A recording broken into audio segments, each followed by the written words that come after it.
So anyway, recap. Idiot parson shows up in Yorkshire, decides that he can do navigating. Spoiler, he can't. Sees something spooky and upsetting in the fog, which he writes off as, a minor, probably. Shows up at the pub, discovers that his Bullingdon chum is the local squire, who also just happens to be in town. Shows up at the school, does his job, is kind of harsh on the kids. Sees something spooky, not once, but 2 or 3 times. The teacher, for there is a sole teacher, because this is Yorkshire, the 19th century, there's only one of them for 25 towns, is really nice and put upon and doesn't like the guy very much. Who would? And now we continue. Yes, compost, a ute.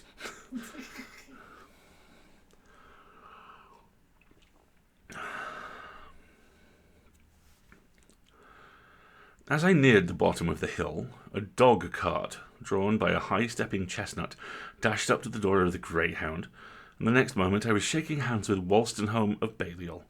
Wolstenholme of Balliol, as handsome as ever, dressed with the same careless dandyism, looking not a day older than when I last saw him at Oxford. He gripped me by both hands, vowed that I was his guest for the next 3 days, and insisted on carrying me off at once to Backwater Chase. In vain I urged that I had 2 schools to inspect tomorrow, 10 miles the other side of Drumley, that I had a horse and trap waiting, and that my room was ordered at the Feathers. Wolstenholme ignored me. He laughed away all of my objections. "My dear fellow," he said, "you will simply send your horse and trap back with a message to the Feathers and a couple of telegrams to be dispatched to the 2 schools from Drumley Station. Unforeseen circumstances compel you to defer these inspections till next week." And with this, in his masterful way, he shouted to the landlord to send my portmanteau up to the manor house, pushed me up before him into the dog-cart, gave the chestnut his head, and rattled me off to Backwater Chase. It was a gloomy old barrack of a place, standing high in the midst of a sombre deer park, some 6 or 7 miles in circumference. An avenue of oaks, now leafless, led up to the house, and a mournful heron-haunted tarn in the loneliest part of the park gave to the estate its name of Backwater Chase. Yes, he is. The place, in fact, was more like a border fastness than an English North Country mansion. Wolstenholme took me through the picture gallery and reception rooms after luncheon, and then for a canter round the park, and in the evening we dined at the upper end of a great oak hall hung with antlers and armour and antiquated weapons of warfare and sport. Yes. "Now, tomorrow," said my host as we sat over our claret in front of a blazing log fire, "tomorrow, if we have decent weather, you shall have a day's shooting on the moors.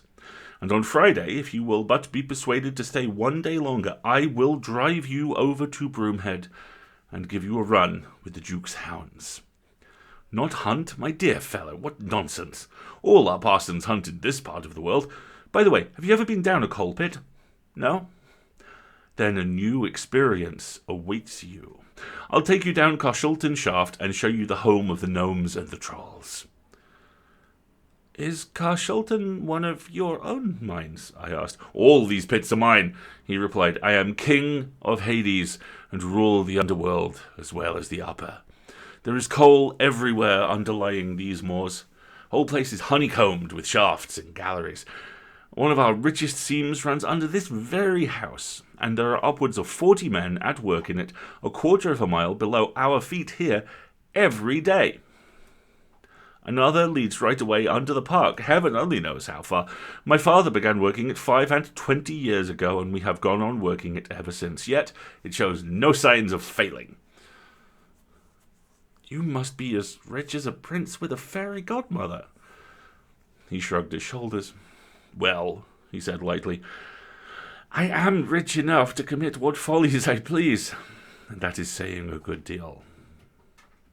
But then to always be squandering money, always rambling about the world, always gratifying the impulse of the moment, is that happiness? I have been trying the experiment for the last 10 years, and with what result? Would you like to see?" He snatched up a lamp and led the way through a long suite of unfurnished rooms. the floors of which were piled high with packing cases of all sizes and shapes, labelled with the names of various foreign ports and the addresses of foreign agents innumerable. What could they contain? Precious marbles from Italy and Greece and Asia Minor, priceless paintings by old and modern masters, antiquities from the Nile, the Tigris, and the Euphrates, enamels from Persia, porcelain from China, bronzes from Japan, strange sculptures from Peru, arms, mosaics, ivories, wood carvings, skins, tapestries, old Italian cabinets, painted bride chests, Etruscan terracottas, treasures of all countries, of all ages, never even unpacked since they crossed that threshold, which the master's foot had crossed but twice during the 10 years it had taken to buy them.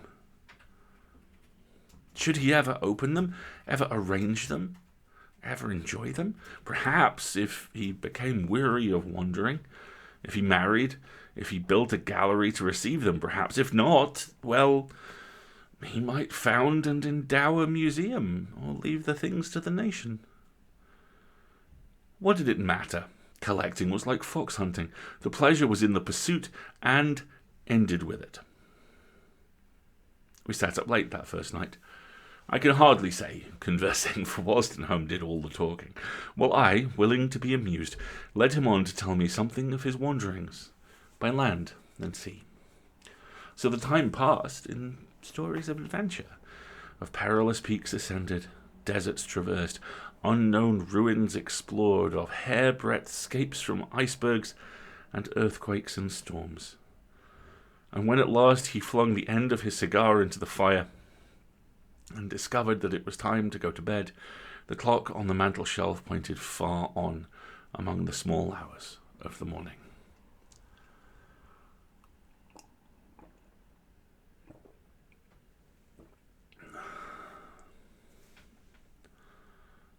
Next day, according to the programme made out for my entertainment, we did some 7 hours partridge shooting on the moors, and the day next following, I was to go down Carshalton Shaft before breakfast, and after breakfast, ride over to a place some 15 miles distant called Pict's Camp, there to see a stone circle and the ruins of a prehistoric fort.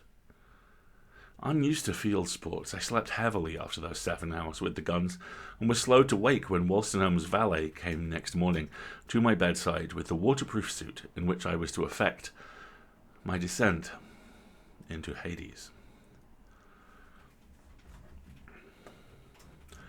"Mr. Wolstenholme says, sir, that you had better not take your bath till you come back," said this gentlemanly vassal, disposing the ungainly garments across the back of a chair, as artistically as if he were laying out my best evening suit, "and you'll be pleased to dress warmly underneath the waterproofs, for it is very chilly in the mine."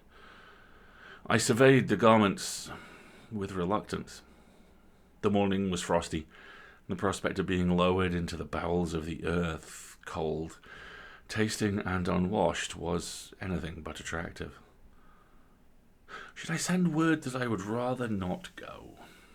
I hesitated, but while I was hesitating, the gentlemanly valet vanished, and my opportunity was lost.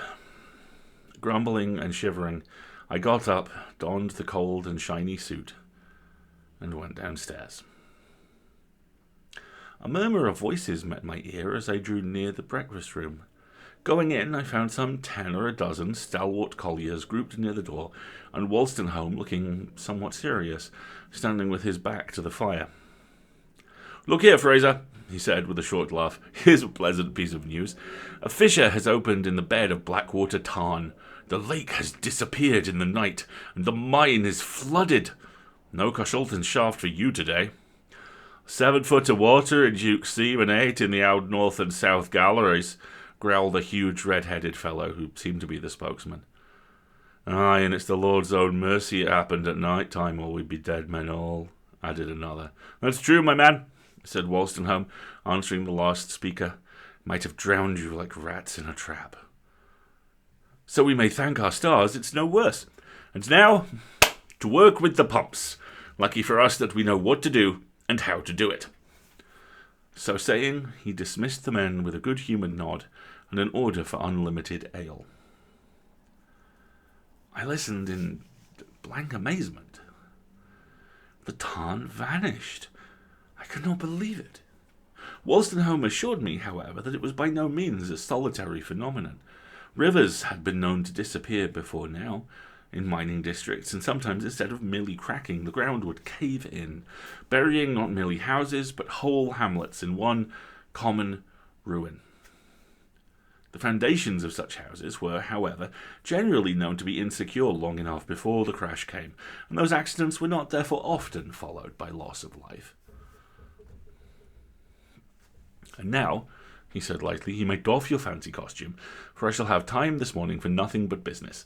It is not every day that one loses a leg and has to bump it back up again." Breakfast over, we went round to the mouth of the pit and saw the men fixing the pumps. Later on, the work was fairly in train, so we started off across the park to view the scene of the catastrophe. Our way lay far from the house across a wooded upland, beyond which we followed a broad glade leading to the tarn. Just as we entered this glade, Wolstenholme rattling on and turning the whole affair into jest a tale, Just as we entered this glade, Wolstenholme rattling on and turning the whole affair into jest, a tall, slender lad with a fishing rod across his shoulder came out from one of the side paths to the right, crossed the open at a long slant, and disappeared among the tree trunks on the opposite side. I recognized him instantly. It was the boy whom I had seen the other day, just after meeting the schoolmaster in the meadow. "If that boy thinks he is going to fish in your tarn, I think he will find out his mistake soon enough." "What boy?" asked Wolstenholme, looking back. "That boy who crossed over yonder just a moment ago." "Yonder? In front of us?" "Certainly. You must have seen him, not I."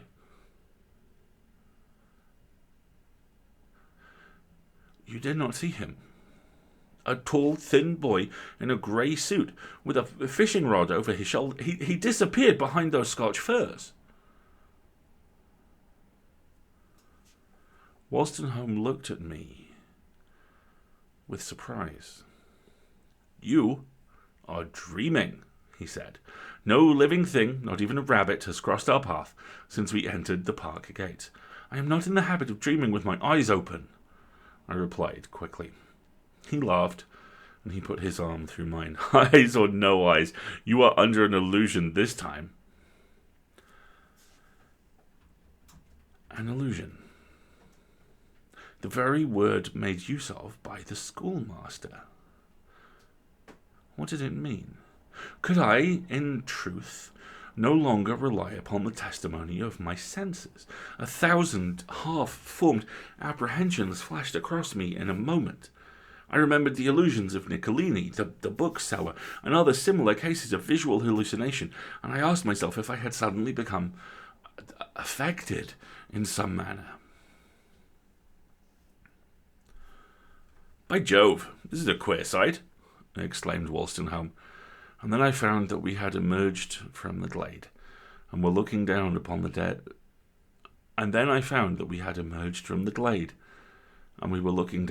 bed of what yesterday was Blackwater Tarn.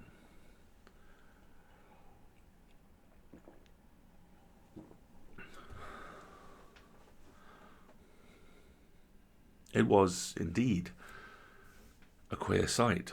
An oblong, irregular basin of blackest slime, with here and there a sullen pool, and round the margin an irregular fringe of bulrushes. At some little distance along the bank, less than a quarter of a mile from where we were standing, a gaping crowd had gathered. All pit end, except the men at the pumps, seemed to have turned out to stare at the bed of the vanished tarn. Hats were pulled off and curtsies dropped at Wolstenholme's approach. He, meanwhile, came up smiling with a pleasant word for everyone. Well, he said, are you looking for the lake, my friends? You'll have to go down Coshalton Shaft to find it. It's an ugly sight you've come to see, anyhow. 'Tis an ugly sight, squire, replied a stalwart blacksmith in a leather apron, but that's somewhat uglier, maybe, than the mud or yonder. Something uglier than the mud? Wolstenholme repeated. Well, if you be pleased to stand this way, squire, and look straight across at yon little clump of bulrushes, don't you see nothing? I see a log of rotten timber sticking half in and out of the mud, said Wolstenholme, and something... a long reed, apparently. By Jove! I believe it's a fishing rod. 'Tis a fishing rod, squire, said the blacksmith with rough carelessness. And if yon rotten timber hadn't buried in it... Beg pardon, this is in fact so intensely accented, I'm genuinely having trouble. Also, I have no idea what carelessness is, so I'm just going to run at it screaming. That'll work. 'Tis a fishing rod, squire, said the blacksmith with rough carelessness. And if yon rotten timber bain't an unburied corpse, we'd never strike hammer or anvil again. There was a buzz of acquiescence from the bystanders. 'Twas an unburied corpse, of course. Nobody doubted it. Wolstenholme made a funnel with his hands and looked through it long and steadfastly. Well, it must come out, whatever it is, he said presently. 5 feet of mud, you say? Well, then here's a sovereign apiece to the first 2 fellows who wade through it and bring that object to land. So literally, I say, proles, risk your lives for something unhygienic and dangerous, and I will give you this penny. The blacksmith and another pulled off their shoes and stockings, turned up their trousers, and went in at once. They were over their ankles at the first plunge, and sounding their way with sticks, they went deeper at every tread. As they sank, our excitement rose. Presently they were visible from only the waist upwards. We could see their chests heaving and the muscular efforts by which each step was gained.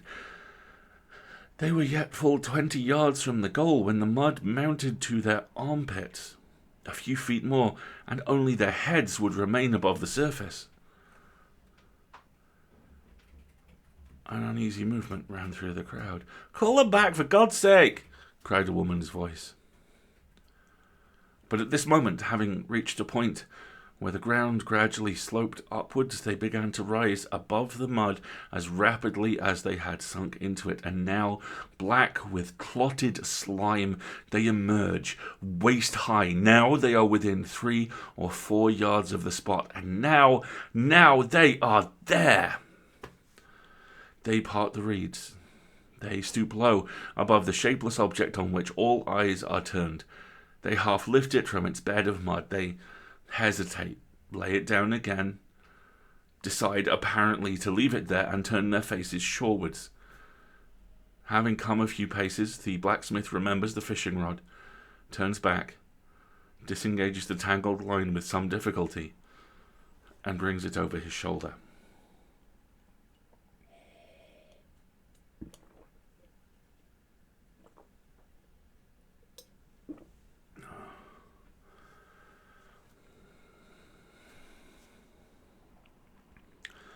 They had not much to tell, standing all mud from head to heel on dry land again, but that little was conclusive.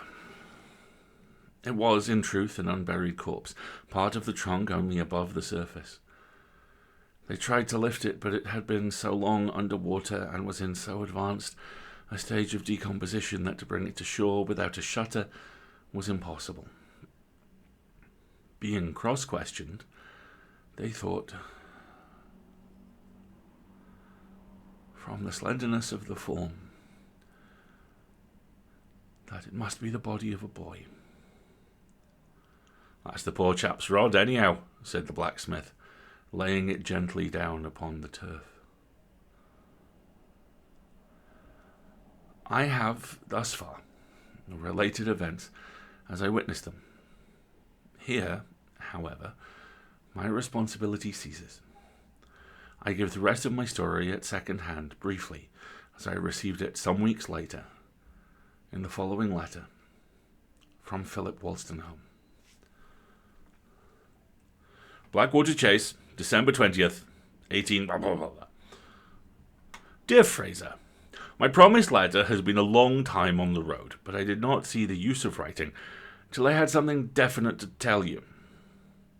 I think, however, we have now found out all that we are ever likely to know about the tragedy in the tarn, and it seems that...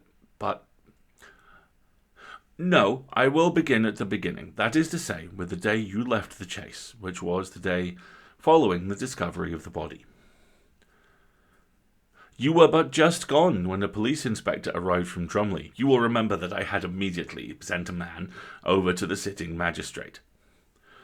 But neither the inspector nor anyone else could do anything till the remains were brought to shore, and it took us the best part of a week to accomplish this difficult operation. We had to sink no end of big stones in order to make a rough and ready causeway across the mud, and this done, the body was brought over decently upon a shutter, and it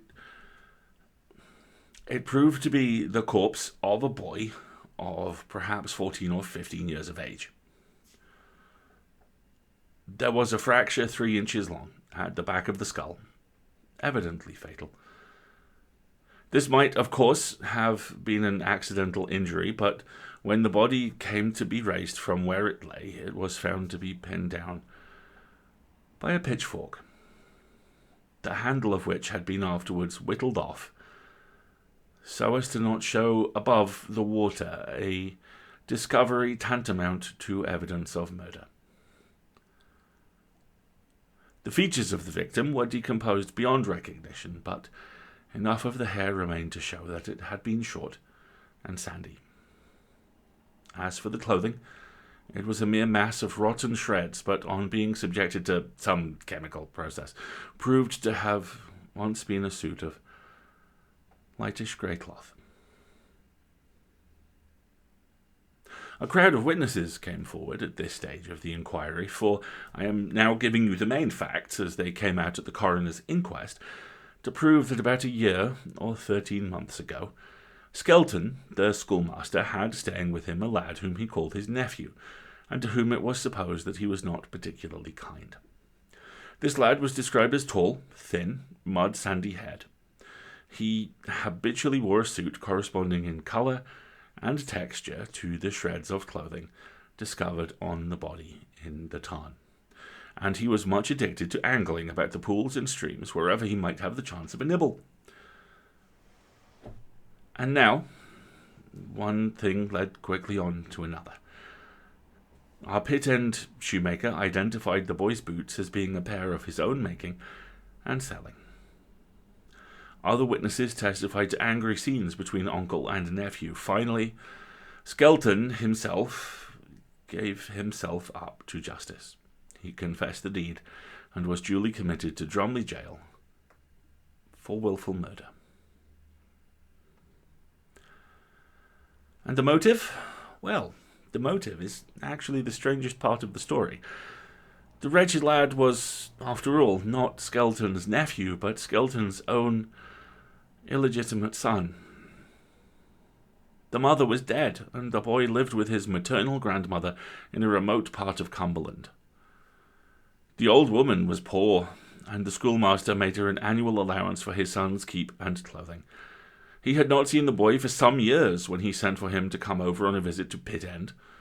Perhaps he was weary of the tax upon his purse. Perhaps, as he himself puts it in his confession, he was disappointed to find the boy, if not actually half-witted, stupid, wilful, and ill brought up. He at all events took a dislike to the poor brute, which dislike, by and by, developed into hatred. Some amount of provocation there would seem to have been. The boy was as backward as a child of 5 years old, that Skelton put him into the boys' school and could do nothing with him, that he defied discipline, had a passion for fishing, and was continually wandering about the country with his rod and line, are facts borne out by the independent testimony of various witnesses. Having hidden his fishing tackle, he was in the habit of slipping away at school hours, and showed himself the more cunning and obstinate, the more he was punished. At last there came a day when Skelton tracked him to the place where his rod was concealed, and thence across the meadows into the park, and as far as the tarn. His, Skelton's, account of what followed is wandering and confused. He owns to having beaten the miserable lad about the head and arms with a heavy stick that he had brought with him for the purpose, but he denies that he intended to murder him. When his son fell insensible and ceased to breathe, he for the first time realized the force of the blows he had dealt. He admits that his first impulse was one not of remorse for the deed, but of fear for his own safety. He dragged the body in among the bulrushes by the water's edge, and there concealed it as well he could.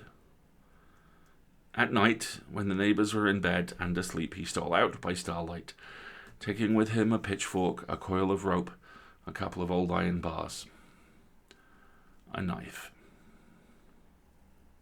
Thus laden, he struck out across the moor, and entered the park by a stile and footpath on the stone lee side, so making a circuit of between 3 and 4 miles.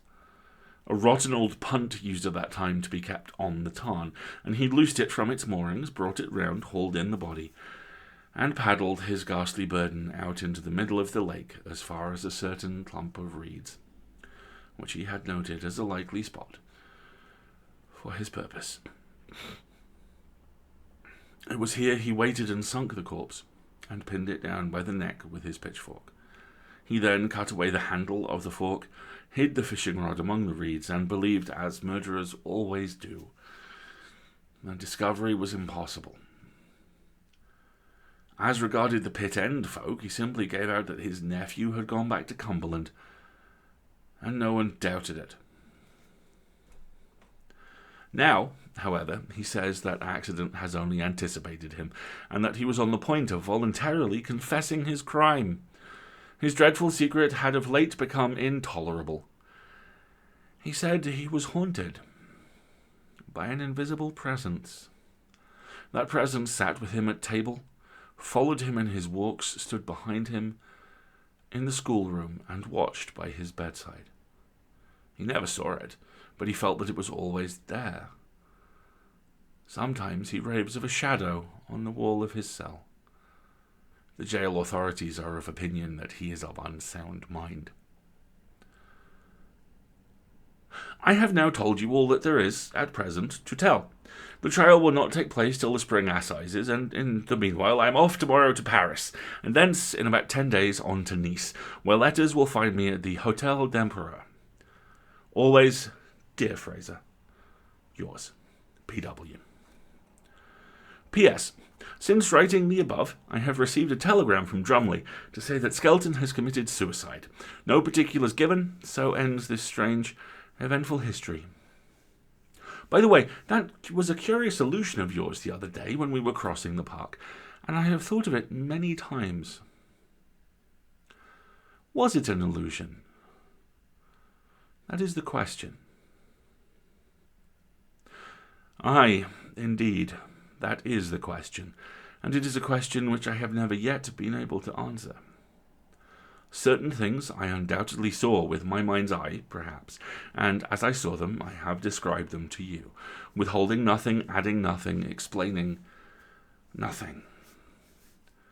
Let those solve the mystery who can. For myself, I echo Wolstenholme's question. Was it an illusion?